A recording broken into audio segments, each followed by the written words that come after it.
Welcome back. I'm Ken, and this is Inside the Toon with my scrapbook, and we're looking forward to the Nottingham Forest match on Sunday, where we are at home at St James's Park.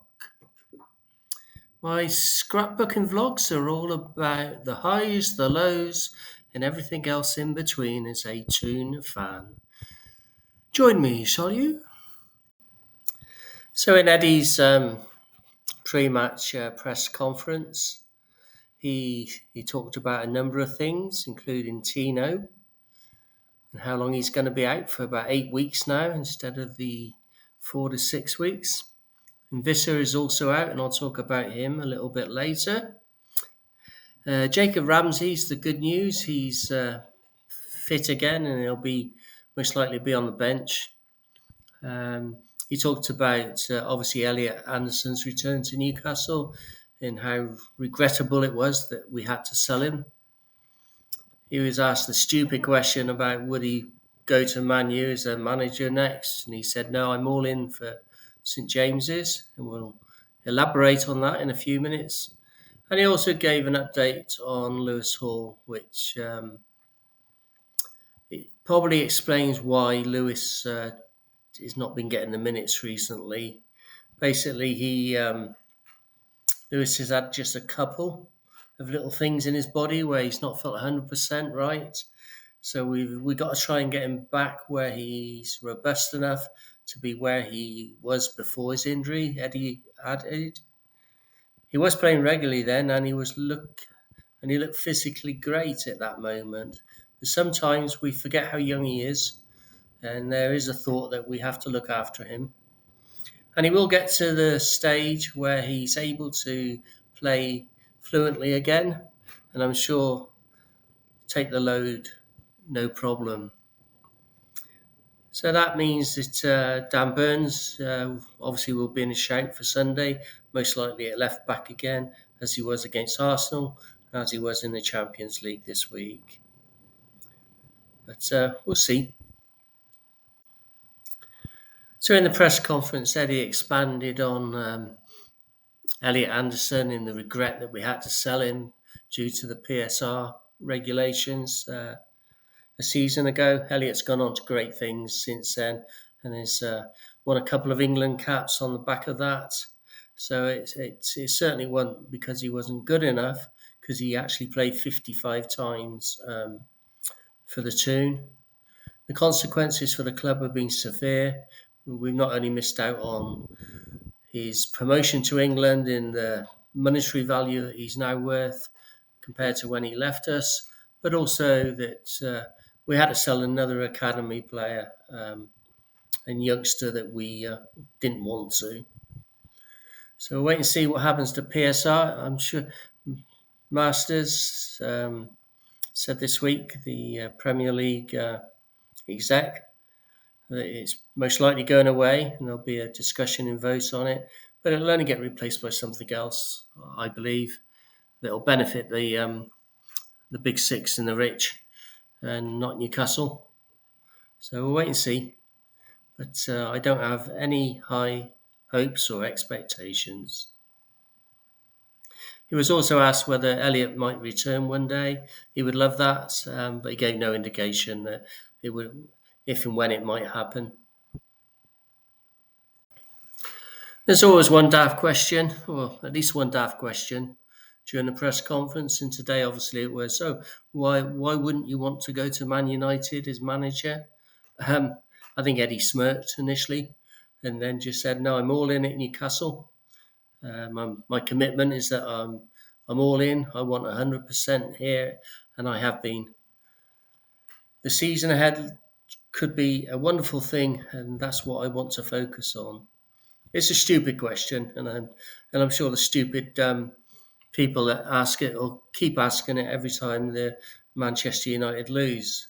But we don't care. We don't even bother with them anymore. So let's look forward to a wonderful season, eh? And following one daft question comes another one, really. Angie's only been the Forest manager for a few matches. He's not won a game yet, and he's coming in for a huge amount of backlash and criticism from the pundits, and then also from some of his own supporters at Forest. But Eddie was diplomatic as usual. He said, look, they've got a very strong group of players, and I think that they've had a slight change under Ange. They are definitely more possession based and quite free in their movement. And Eddie went on to say, you look at the games, and I think that they could have gone either way. I, th- I think they could have had a good balance to their squad. Ange is an outstanding manager with a really good track record. We know this is a pivotal game for us going into the international break, Eddie said. Our Premier League record is really important to us. It's a big match. So a lot of respect for Forest and Ange. And yeah, let's win. So here we're looking at some of the head-to-head stats over the last this season, and then also the matches that we played against Forest in 24. So we played 3 games against them, one in the EFL Cup, where we drew 1-1, one on penalties. Tough match, but we got through it. But then we were at Forest and we won 3-2. And then obviously the 4-3, the 3-1 away, and then the 4-3 at home. So lots of goals, hopefully lots of goals tomorrow. If we look at the season stats, Newcastle's on the left and Forest are on the right on this picture. Obviously, we both played 6 matches. We scored 4, they've scored 5. Our goals per game are 0.7, there's 0.8. Goals conceded is 5 for us, and goals conceded for them is 10, and that's really the marker on this one. We've had 4 clean sheets, they've not had a clean sheet. So possession-wise, they do get more of the ball, 57, which backs up what Eddie's been seeing and understands. And whereas we've been at, call it 49%. So even in that respect, we're at home, we have the advantage, we have the crowd, and we have the goals following the Bradford and the Champions League match in Belgium this week to back us up. So I'm hoping for goals in this game, and all of them to us. So I put my team together before the press conference, and this is my wish. I don't think it will happen. I know we're going to have players that are going off to international games, and we got other players that are going to rest. So I've gone for Pope in goal. He's not going anywhere on international duty. Trippier is the same. Chow did not get selected for the German squad today, and Botman also is one of our players that's not selected. I think he's not anyhow. I had Hall in there, but I think if Eddie he's got some niggling stuff, and Eddie's looking after him, then it'll be Burn. I've gone for the strong midfield of Bruno, Tonali, and Joe Linton, along with the other 2 in midfield, have been called up for their respective countries, Brazil and Italy. You got Big Nick in the middle up front, called up by Germany. Gordon called up by England, and Elanga called up by Sweden. So 3/4 of that team are going off to international duty.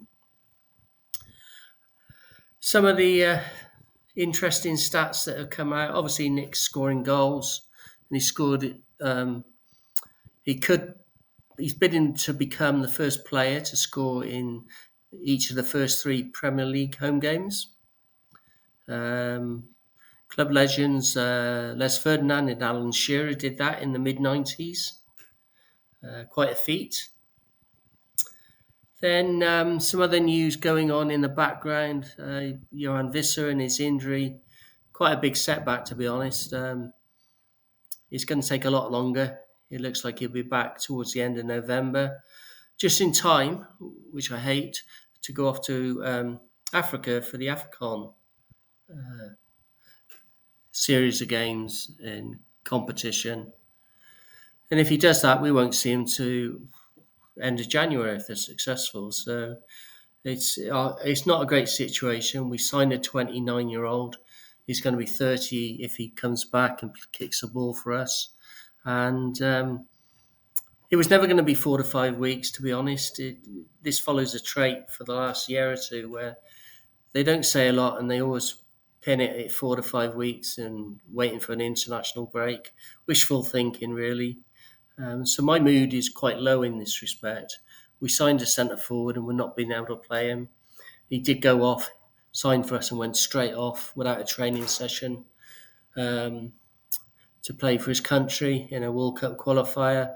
Scored a great goal, came off, did a great celebration, and then came off at half time because he was injured.